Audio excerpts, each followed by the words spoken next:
Next మనం వైయక్తిక భేదాలు కనిపించేటువంటి రంగాల్లో సృజనాత్మకత కూడా ఒకటి.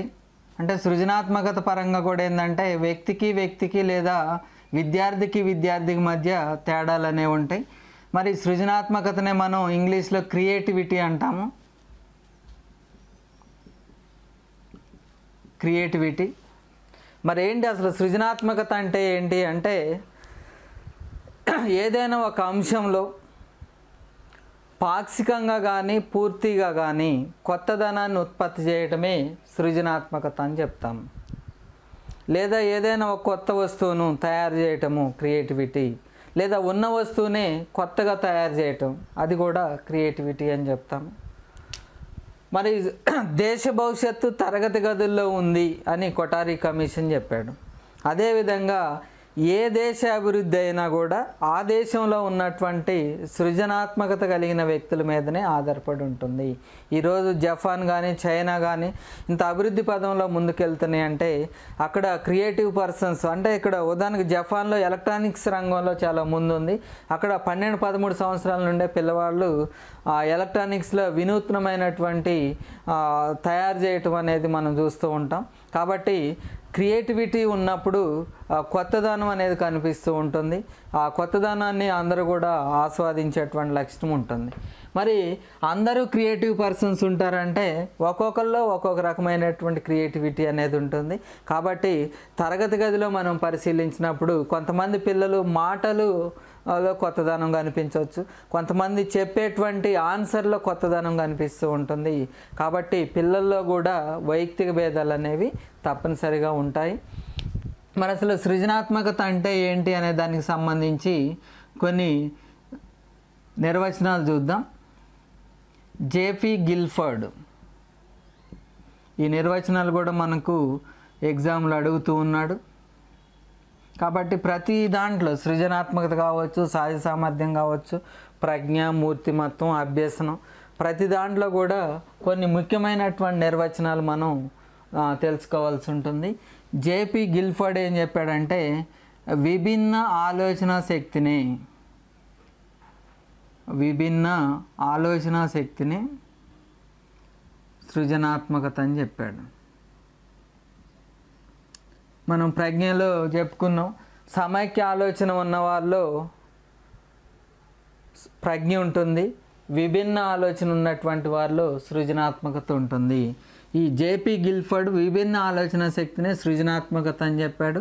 అదేవిధంగా స్టాగ్నర్ మరియు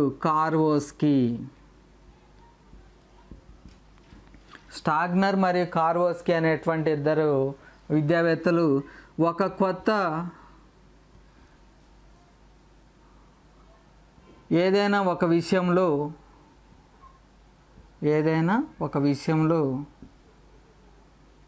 పూర్తిగా కానీ పాక్షికంగా కానీ కొత్తదనాన్ని ఉత్పత్తి చేయడమే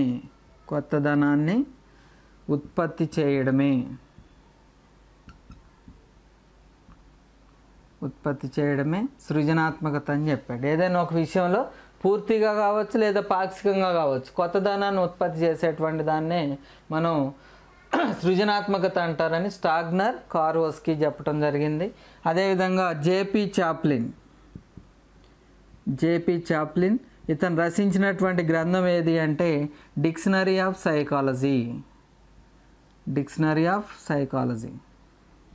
ఈ డిక్షనరీ ఆఫ్ సైకాలజీ అనేటువంటి గ్రంథంలో ఇతను ఈ క్రియేటివిటీ గురించి ఏం చెప్పాడంటే ఏదైనా కొత్త ఊహను కానీ ఆలోచన కానీ చేయడమే సృజనాత్మకత అని చెప్పాడు. ఏదైనా కొత్త ఊహను కానీ అదేవిధంగా ఆలోచన కానీ చేయడమే సృజనాత్మకత అని డిక్షనరీ ఆఫ్ సైకాలజీ అనే గ్రంథంలో జేపీ చాప్లిన్ సూచించడం జరిగింది. అదేవిధంగా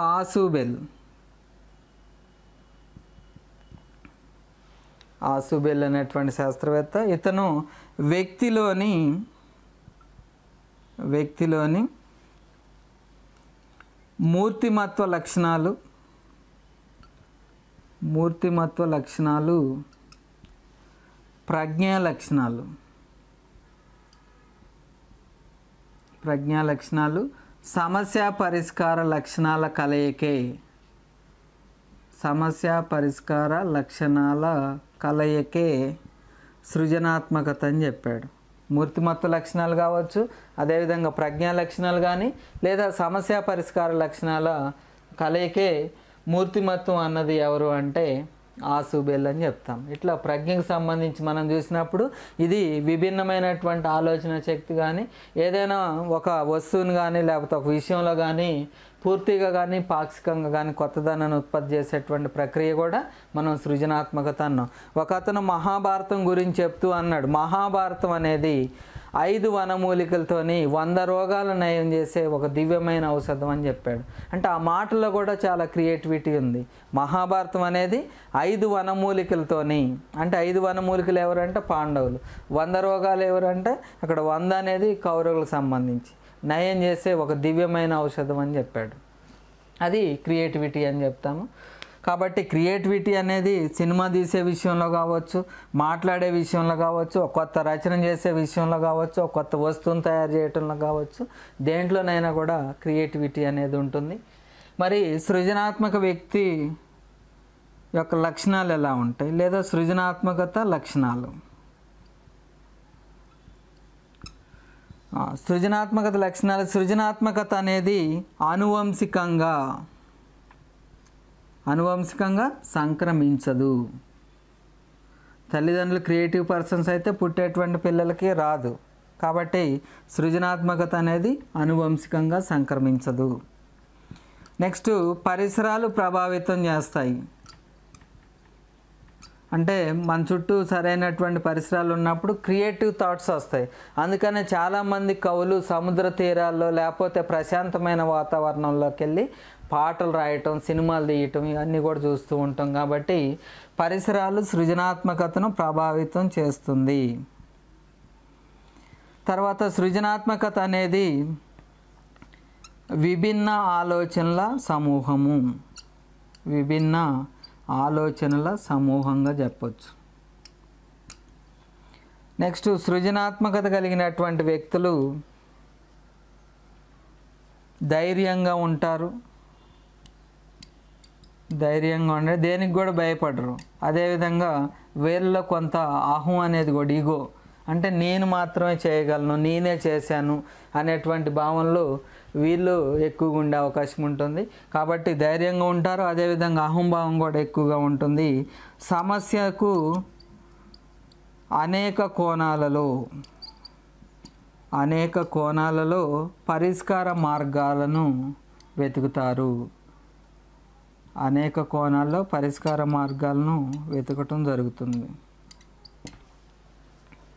తర్వాత క్రియేటివ్ పర్సన్స్కి ఏంటంటే సంతృప్తి ఉండదు. అంటే ఇది ఏదైనా చేస్తే దీంతోనే ఉందామని ఉన్నది, ఇంకా ప్రయత్నం చేస్తూ ఉంటారు. కాబట్టి వీళ్ళకి ఏదైనా సాధించినప్పుడు ఏంటంటే సంతృప్తి అంతగా అనిపించదు. ఇంకా కొత్తదనాన్ని లేకపోతే ఇంకా మంచి విషయాన్ని చెప్పాలని చూస్తూ ఉంటారు. ఇట్లా ఇవన్నీ కూడా సృజనాత్మకత కలిగినటువంటి వ్యక్తి యొక్క లక్షణాలుగా మనం చెప్పడం జరుగుతుంది. మరి సృజనాత్మకతలో ఉన్నటువంటి అంశాలు, సృజనాత్మకత అంశాలు. ఈ సృజనాత్మకత అంశాలకు సంబంధించి చెప్పినటువంటి వ్యక్తి ఎవరు అంటే గిల్ఫర్డ్ అని చెప్తాము. గిల్ఫర్డ్ సృజనాత్మక అంశాల గురించి చెప్పాడు. సృజనాత్మకత అంశాలు 5 అంశాలు ఉంటాయని కూడా ఇతను చెప్పడం జరిగింది. 5 అంశాలు అంటే సృజనాత్మకత కలిగినటువంటి వ్యక్తులు ఈ 5 అంశాలు ప్రభావితం చేయటం జరుగుతుంది. ఏంటి అవి అంటే, ఒకటి దారలత అంటాము. దారలత లేదా ఫ్లూయెన్సీ. ఏంటి ఫ్లూయెన్సీ అంటే, ఏదైనా ఒక విషయం చెప్పేటప్పుడు దారులంగా వాళ్ళు మాట్లాడటం కానీ, లేదా దానికి అనేక పరిష్కార మార్గాలు సూచించడం కానీ జరుగుతుంది. కాబట్టి అనేక పరిష్కార మార్గాలు చెప్పటం అంటే ఫ్లూయెన్సీ అనేది ఎక్కువ ఉంటుంది. కాబట్టి వీళ్ళు అనేక పరిష్కార మార్గాలు చెప్తారు. చెప్పేటువంటి విషయాలు కూడా ఏంటంటే వేగంగా చెప్పటం అనేది మనం గమనిస్తూ ఉంటాము. అది ఫ్లూయెన్సీ అని చెప్తాం. నెక్స్ట్, రెండోది నమ్యత లేదా దీన్నే మనం ఇంగ్లీష్లో ఫ్లెక్సిబిలిటీ అంటాం. అంటే ఒకే పరిష్కార మార్గం కాకుండా అవసరానికి అనుగుణంగా మార్పులు చేర్పులు చేస్తూ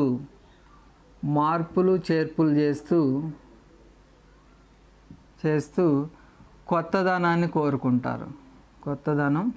ఉదాహరణకి భూకేంద్రక సిద్ధాంతం చెప్పింది ఎవరు? టాలమీ. అదే నిజమని నమ్మారా? కానీ కొంతమంది శాస్త్రవేత్తలు ఇంకా ఏదో ఉంటుందని ప్రయోగం చేశాడు. తర్వాత కోపర్నికస్ సూర్యకేంద్రక సిద్ధాంతం చెప్పాడు. తర్వాత సూర్యకేంద్రక సిద్ధాంతం కరెక్టా కాదని మరలా బిగ్ బ్యాంగ్ థియరీ మీద అనేక రకాల ప్రయోగాలు చేస్తున్నటువంటి పరిస్థితి మనం చూస్తున్నాం. కాబట్టి ఈ నమ్మితే ఫ్లెక్సిబిలిటీ ఏంటంటే అవసరాలకు అనుగుణంగా మార్పులు చేర్పులు చేస్తూ కొత్తదనాన్ని ఉత్పత్తి చేసేటువంటి లక్షణం మనకు ఈ సృజనాత్మకత ఉన్నటువంటి వారిలో కనిపిస్తూ ఉంటుంది. నెక్స్ట్ సహజత్వము, ఒరిజినాలిటీ. అంటే ఇక్కడ కొంతమంది పాపులర్ రెస్పాన్స్ చెప్తారు, అదేవిధంగా కొంతమంది ఒరిజినల్ రెస్పాన్స్ చెప్తుంటారు. పాపులర్ రెస్పాన్స్ ఏంటంటే అందరూ చెప్పేది, అందరిలాగే అందరూ అదే అంటున్నారు కాబట్టి నేను కూడా అదే అనేటువంటి ఆలోచన ఉంటుంది.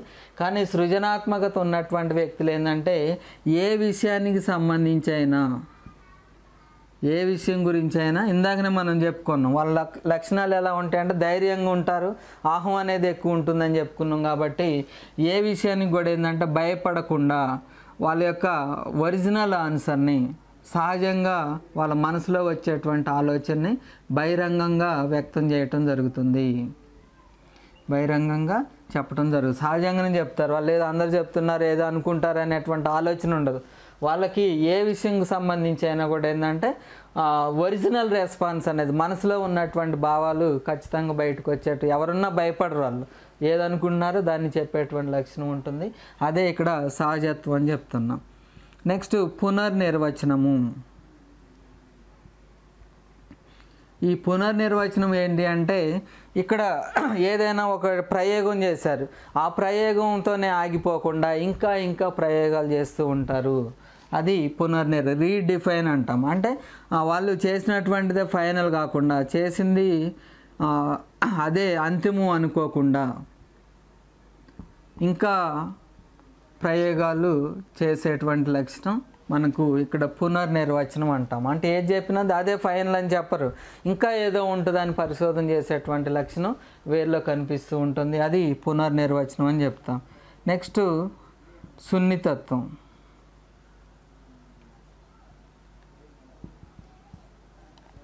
అంటే ఏ సమస్యనైనా కూడా చాలా కీన్ అబ్జర్వేషన్ చేసేటువంటి లక్షణం వీళ్ళలో కనిపిస్తూ ఉంటుంది. అంటే నిశ్చితంగా పరిశీలించి దాంట్లో ఉన్నటువంటి మంచి చెడు లేకపోతే ఇంకా ఏదైనా కొత్తదనాన్ని ఆస్వాదించడం ఇవన్నీ కూడా చేస్తూ ఉంటారు. కాబట్టి వీళ్ళు సమస్యను చాలా నిశ్చితంగా పరిశీలించేటువంటి లక్షణం కనిపిస్తుంది.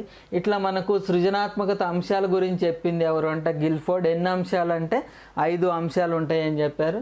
దీంట్లో ఒకటి ధారాళత అని చెప్తున్నారు, రెండోది నమ్యత లేదా ఫ్లెక్సిబిలిటీ, మూడోది ఒరిజినాలిటీ సహజత్వము, నెక్స్ట్ 4వది పునర్నిర్వచనము రీడిఫైన్ అని చెప్తున్నారు, నెక్స్ట్ 5th వన్ సున్నితత్వం.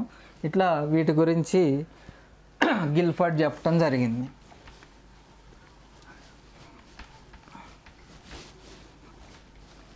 నెక్స్ట్ మనకి ఎగ్జామ్లో బాగా అడుగుతున్నటువంటిది ఏంటంటే సృజనాత్మక ప్రక్రియ, క్రియేటివ్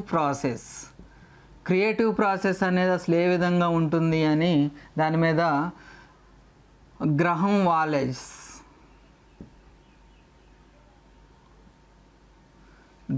వాలెస్ మరియు రిచర్డ్ స్మిత్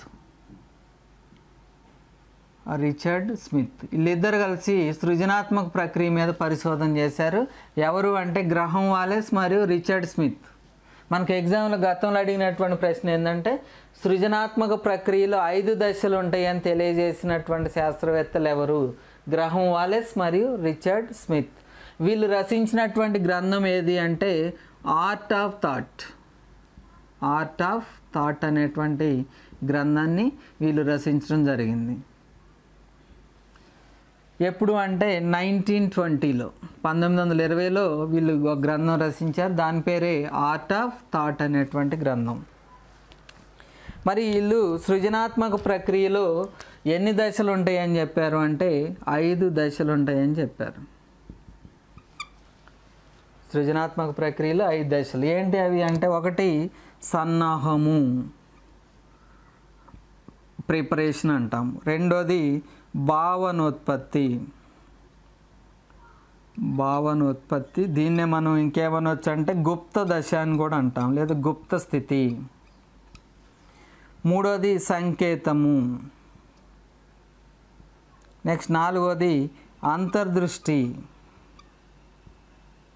అంతర్దృష్టి లేదా దీన్నే ప్రకాశం అని కూడా అంటాం. నెక్స్ట్ ఐదోది నిరూపణ, వెరిఫికేషన్ అంటాము. ఇట్లా ఈ 5 దశలుగా, అంటే ఏ శిశువులోనైనా కూడా లేదా ఏ వ్యక్తిలోనైనా కూడా సృజనాత్మకతను ఉపయోగించి ఏదైనా ఒక కొత్త అంశాన్ని చెప్పాలి అంటే తప్పనిసరిగా ఈ 5 దశలు ఉంటాయి. అది వస్తువైనా కావచ్చు, లేదా ఏదైనా కొత్త పుస్తకాన్ని వాళ్ళు రాసినప్పటికీ, లేదా ఏదన్నా కొత్త సినిమాని తీసినప్పటికీ తప్పనిసరిగా ఏ వ్యక్తిలోనైనా కూడా సృజనాత్మక ప్రక్రియ అనేది ఈ 5 దశలుగా ఉంటుందని చెప్పడం జరిగింది. దాంట్లో ముందుగా సన్నాహము లేదా ప్రిపరేషన్ అంటున్నాం. అంటే మనం క్రియేటివిటీని ఉపయోగించి ఏదైనా ఒక కొత్త వస్తువుని తయారు చేయాలనుకున్నాం. సరే, ఉదాహరణకి నేను తయారు చేసినటువంటి మొబైలు ఎంత ఎత్తులో నుండి పడినా పగలకుండా ఉండాలి, ఎంతసేపు నీళ్ళలో పడ్డా ఏం ప్రాబ్లం రానటువంటి మొబైల్ని తయారు చేయాలనుకున్నప్పుడు దానికి సంబంధించి కొంత ప్రిపరేషన్ చేస్తాం. ఏం ప్రిపరేషన్ చేస్తాను? అంతకుముందు ఉన్నటువంటి మొబైల్స్ దేనితో తయారు చేయబడినాయి, లేదా ఇంతకుముందు ఎవరైనా ఇలాంటి ప్రయత్నాలు చేశారు అంటే దానికి సంబంధించిన వ్యక్తులను కలవటం. మనం ఏదైతే మొబైల్ తయారు చేయాలనుకున్నామో దానికి రెలవెంట్గా ఉన్నటువంటి వ్యక్తులను కలవటం కానీ, అదేవిధంగా పుస్తకాలు చదవటం కానీ, తర్వాత ఇంకా ఏదైనా ఇంటర్నెట్లో దానికి సంబంధించినటువంటి సమాచారం ఉంటే దాన్ని గ్రహించడం కానీ, ఇలాంటివన్నీ కూడా మనకి ప్రిపరేషన్లో చేస్తాం. లేదా ఒక సినిమా తీయాలనుకున్నాం, మనం తీయాలనుకున్నటువంటి సినిమా ఇంతకుముందు ఎవరైనా తీశారా, లేదా ఇలాంటి కథ ఎక్కడైనా ఉందా అని దానికి సంబంధించి వ్యక్తుల్ని, పుస్తకాలని, అదేవిధంగా ఇంటర్నెట్ నుండి సమాచారాన్ని గ్రహించడం, అది ప్రిపరేషన్ అని చెప్తున్నాం. అంటే మనం ఏదైతే చేయాలనుకుంటున్నామో చేయాలనుకున్నటువంటి అంశానికి సంబంధించి ముందుగా కొంత ప్రిపరేషన్ జరుగుతుంది. మరి ప్రిపరేషన్ జరిగిన తర్వాత సరైనటువంటి మార్గం తెలియనప్పుడు ఆ దశ ఏది అంటే భావనోత్పత్తి లేదా గుప్త స్థితి అంటాం. చాలామంది ఏంటంటే ఏదైనా ఒక సినిమా తీయాలనుకున్నప్పుడు లేదా ఒక కొత్త వస్తువుని తయారు చేయాలనుకున్నప్పుడు ముందుగా కొన్ని రోజులు ప్రిపరేషన్ ఉంటుంది. అంటే దానికి సంబంధించినటువంటి సమాచారాన్ని గ్రహిస్తూ ఉంటారు. కానీ కొన్ని రోజుల తర్వాత ఏంటంటే దాని గురించి ఇక ఏమీ పట్టించుకోనటువంటి స్థితి ఉంటుంది. దాన్ని మనం ఇక్కడ ఇంక్యుబేషన్ పీరియడ్ అంటాం. సాధారణంగా ఇంక్యుబేషన్ పీరియడ్, జంతువులకు సంబంధించిన ఇంక్యుబేషన్ పీరియడ్లో ఏం జరిగిద్ది అంటే ఏం జరగదు, కానీ ఇంటర్నల్గా జరుగుతూ ఉంటుంది. ఇక్కడ కూడా అంతే. ఇక్కడ బయట మనం ఏదైతే కొత్తగా చేయాలనుకున్నామో దానికి సంబంధించి ముందు కొంత ప్రిపరేషన్ చేసాం, తర్వాత ఏంటంటే ఏమీ చేయకుండా ఉండేటువంటి స్థితే భావనోత్పత్తి లేదా గుప్త స్థితి. కానీ అంతర్గతంగా దానికి సంబంధించి కొంత వర్క్ నడుస్తూ ఉంటుంది. అంటే మనం మనసులో దాని గురించి ఆలోచిస్తూ ఉంటాం. బయటకైతే దాని గురించి ఏ పని చేయనట్టుగా అనిపిస్తుంది, కానీ అంతర్గతంగా దాని గురించి ఆలోచన చేస్తూ ఉంటాము. దాన్నే మనం ఇంక్యుబేషన్ పీరియడ్ అని అంటాం, లేదా గుప్త స్థితి లేదా భావనోత్పత్తిగా చెప్తాము. నెక్స్ట్ మూడోది సంకేతం అన్నాం. అనుకోకుండా మనం ఏదైతే అంతకుముందు మొదలు పెట్టామో అది గుప్త స్థితిలో ఉన్న తర్వాత కొన్ని రోజుల తర్వాత అనుకోకుండా ఇలా చేయొచ్చు అనేటువంటి ఒక ఆలోచన వస్తుంది. అనుకోకుండా ఒక ఆలోచన రావటం జరుగుతుంది. అది ఇట్లా చేస్తే బాగుంటుంది, దీనికి ఇది పరిష్కారం అనేటువంటి ఒక సంకేతం మన మెదడుకు అందజేయటం జరుగుతుంది. అది ఇక్కడ సంకేతం అని చెప్తున్నాం. నెక్స్ట్ వచ్చిన తర్వాత ఏం చేస్తామంటే దానికి సంబంధించి ఇంకా తీవ్రంగా ఆలోచిస్తూ ఉంటే హఠాత్తుగా లేదా మెరుపులాగా వచ్చేటువంటి ఆలోచనే మనం ఇక్కడ అంతర్దృష్టి లేదా ప్రకాశం అంటాం. హఠాత్తుగా లేదా మెరుపులాగా ఐ గాట్ ఇట్, యురేకా ఇలాంటి మనం పదాలు వింటుంటాం. ఐ గాట్ ఇట్, నేను సాధించాను, నేను మాత్రమే చేయగలిగాను అనేటువంటి పదాలు వస్తూ ఉంటాయి. అవి ఇక్కడ అంతర్దృష్టి లేదా ప్రకాశం అని చెప్తాం. ఉదాహరణకు ఆర్కిమిడీస్కి సంబంధించి కూడా మనం చెప్తాం. ఆయన అకస్మాత్తుగా ఆర్కిమిడీస్ సూత్రానికి సంబంధించి అతను నీళ్ళ టబ్బులో స్నానం చేస్తూ ఉంటే అకస్మాత్తుగా అతను ఏదైతే చెప్పాలనుకున్నా దానికి సంబంధించిన ఆలోచన రావగానే ఎమ్మటే నీళ్ళ టబ్బుల నుండి బయటకు ఊరికి వచ్చి యురేకా అని వీధులు ఎంబడి తిరిగిందని మనం కథగా చెప్పుకుంటాం. అది ఏంటి అంటే అంతర్దృష్టి లేదా ప్రకాశము. హఠాత్తుగా లేదా మెరుపులాగా ఎస్ ఐ గాట్ ఇట్ అనేటువంటి ఆలోచన వస్తుంది. అదే అంతర్దృష్టి లేదా ప్రకాశం అని చెప్తాం. నెక్స్ట్ మరి మనకు ఆలోచన వచ్చింది, దానికి అనుగుణంగా ఏదైనా ఒక వస్తువునో లేకపోతే ఏదైనా సినిమానో లేకపోతే ఏదన్నా తయారు చేసిన దాన్ని ఏం చేయాలంటే వెరిఫికేషన్ చేయాలి, నిరూపించాలి. నిరూపిస్తే ఎస్ నువ్వు తయారు చేసింది బాగుంది, నువ్వు తయారు చేసింది ఇంతకుముందు ఎవరు తయారు చేయలేదు అనేటువంటి మనకు అప్రిసియేషన్ రావటం జరుగుతుంది. కాబట్టి ఇక్కడ మనకు వచ్చినటువంటి ఆలోచనకు అనుగుణంగా ఆలోచనని వాస్తవ రూపంలోకి తీసుకొని వచ్చి తయారు చేసేటువంటి దశ ఏది అంటే నిరూపణం అని చెప్తాం. ఇట్లా సృజనాత్మక ప్రక్రియలు 5 దశలు ఉంటాయి. ఫస్ట్ ప్రిపరేషన్, రెండోది భావనోత్పత్తి లేదా గుప్త దశ, మూడోది సంకేతము, 4 అంతర్దృష్టి లేదా ప్రకాశము, 5వది నిరూపణము అంటాము. ఉదాహరణకి ఎగ్జామ్లో ఏం ప్రశ్న వచ్చింది అంటే Eureka, I got it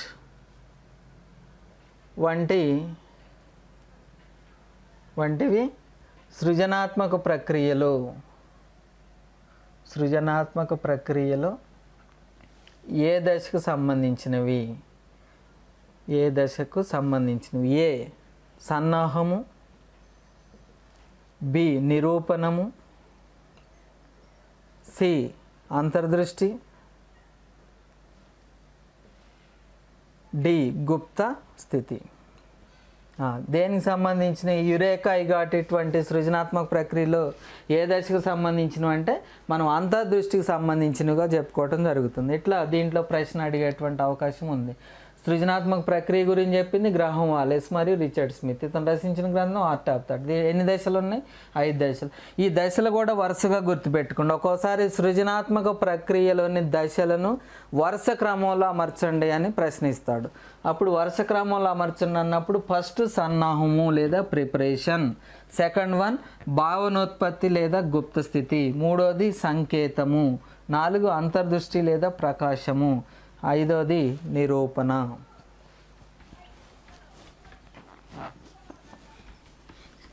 next మరి సృజనాత్మకత ఉందా లేదా, విద్యార్థుల్లో క్రియేటివ్ థాట్స్ ఉన్నాయా లేవా, క్రియేటివిటీ పరంగా వాళ్ళు ఏమన్నా మార్పులు ఉన్నాయా లేదా తెలుసుకోవడానికి మనకు సృజనాత్మకత పరీక్షలు అనేవి ఉపయోగపడతాయి. సృజనాత్మకత పరీక్ష అంటే వ్యక్తిలో ఉన్నటువంటి సృజనాత్మకతను గుర్తించడానికి ఉపయోగించేటువంటి పరీక్షలే సృజనాత్మకత పరీక్షలు అంటాం.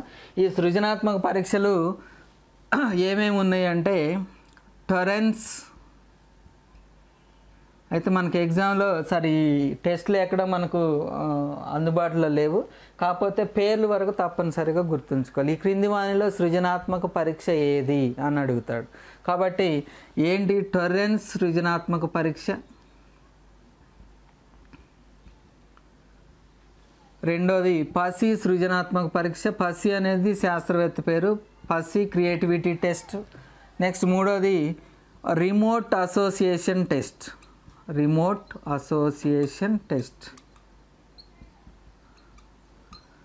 నెక్స్ట్ నాలుగోది మిన్నెసోటా సృజనాత్మక పరీక్షలు.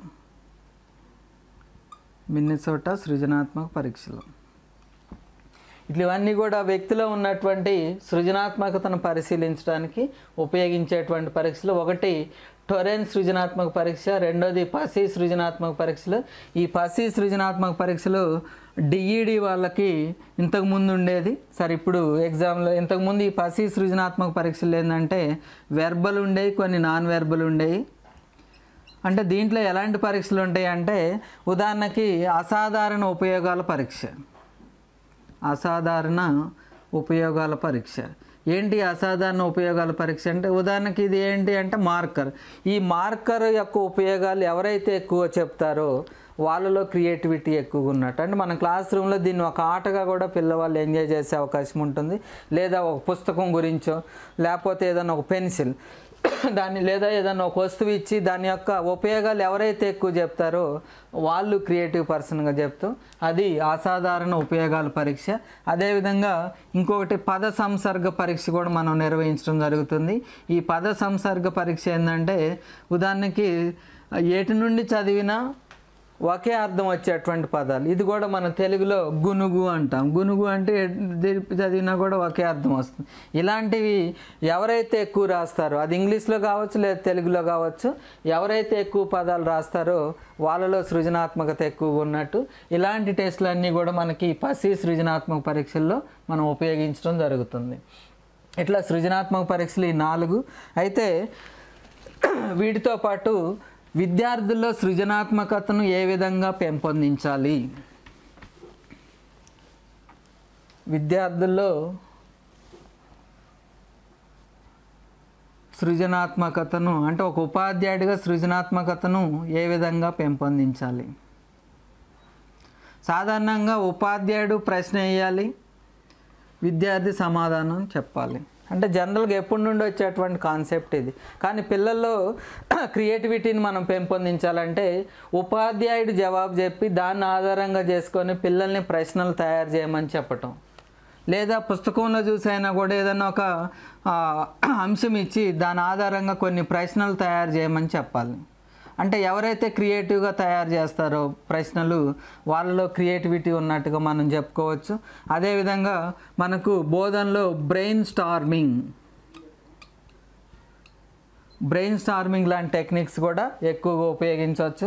అదేవిధంగా ఈ మధ్య కాలంలో మనం మైండ్ మ్యాపింగ్ అంటే ఒక అంశానికి సంబంధించి విద్యార్థి ఎన్ని రకాలుగా మనం సమాధానం చెప్తాడనే దానికి సంబంధించి మైండ్ మ్యాపింగ్ కానీ, అదేవిధంగా విద్యార్థి ఎలాంటి ఆన్సర్ చేసినా కూడా దాన్ని మనం యాక్సెప్ట్ చేయటం, వాళ్ళ మెదడులో ఉన్నటువంటి ఆలోచనలు మొత్తం కూడా బయటకు వచ్చే విధంగా చేసేటువంటి ప్రక్రియ ఏది అంటే బ్రెయిన్ స్టార్మింగ్ అని చెప్తాము. వీటితో పాటు సుడోకు, పజిల్స్ ఇలాంటివి కూడా పిల్లల్లో ఉన్నటువంటి సృజనాత్మకతను పెంచడానికి ఉపయోగపడుతూ ఉంటాయి. దీంతోపాటు పాఠశాలల్లో సహపాఠ్య కార్యక్రమాలు అంటే కోకరిక్యులర్ యాక్టివిటీస్ నిర్వహించడం, ఆ కోకరిక్యులర్ యాక్టివిటీస్లో ఒక్కొక్క రోజు లేదా వారంలో ఒక రోజు క్విజ్ కానీ వ్యాసరచన కానీ, అదేవిధంగా ఏదైనా ఒక టాపిక్ ఇచ్చి విద్యార్థి చేత వక్తృత్వ పోటీలు కానీ, తర్వాత విభిన్నమైనటువంటి ఆలోచనల్ని విద్యార్థులు షేర్ చేసుకోవటం కానీ, ఇలాంటి టెక్నిక్స్ని మనం పాఠశాలలో ఉపయోగిస్తే పిల్లల్లో ఉన్నటువంటి క్రియేటివిటీని మనం గుర్తించవచ్చు. అదేవిధంగా వాళ్ళలో కొద్ది సృజనాత్మకమైనటువంటి ఆలోచనలు కూడా పెంపొందించేటువంటి అవకాశం ఉంటుంది. ఇది క్రియేటివిటీ. కాబట్టి సృజనాత్మకత పరంగా కూడా తప్పనిసరిగా పిల్లల మధ్య వైయక్తిక భేదాలు అనేవి ఉంటాయి. బ్రెయిన్ స్టార్మింగ్, మైండ్ మ్యాపింగ్ వంటి పరీక్షలు విద్యార్థుల్లో దేనిని పెంచడానికి ఉపయోగిస్తారు అంటే సృజనాత్మకతను పెంచడానికి కానీ లేదా సృజనాత్మకతను గుర్తించడానికి ఉపయోగిస్తారు.